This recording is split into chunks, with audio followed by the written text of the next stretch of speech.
For years, this has been Chamsadin's routine. At least 3 times a week, he comes here for those who entered his life through tragedy. Here, we have buried some 400 people, including children, women and men.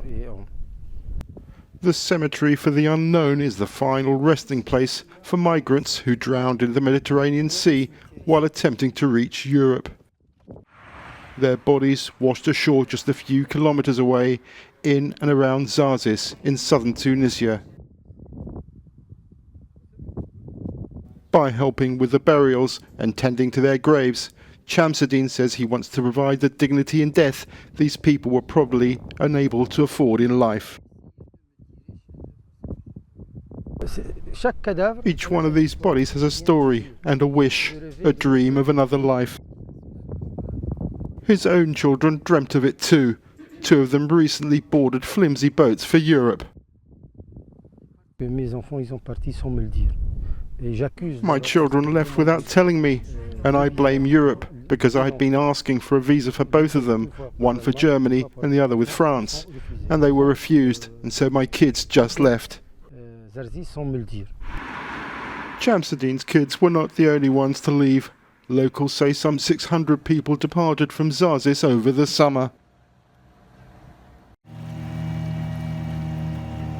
On the coast, the shells of abandoned migrant boats do little to dissuade those who see no other option but to leave. Those who do decide to cross these waters are often aware of the risks they face.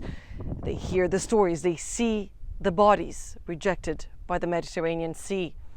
But here in Zarzis and across Tunisia, people will tell you they would rather die trying than living without hope.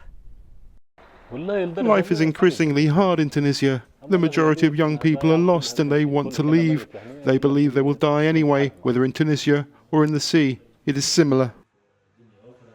Adel talks about a catastrophe, not to describe the day he lost a group of friends who drowned when their boat sank, but rather to explain the current social and economic context for Tunisia's youth under 35 years of age, who make up 60% of the population in the country, and 36% of them are without a job, with inflation at 8%. Dreaming is difficult even for those who, like Adel, do have a job.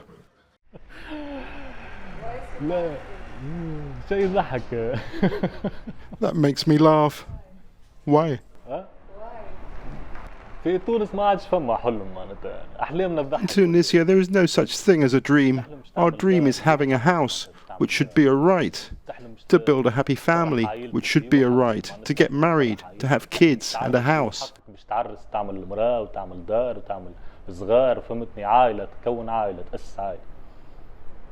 Our dreams are very basic in Tunisia, and these dreams make us laugh. It's been nearly 8 years since the Arab Spring toppled the regime of Zinedine Ben Ali and brought promises of freedom and prosperity.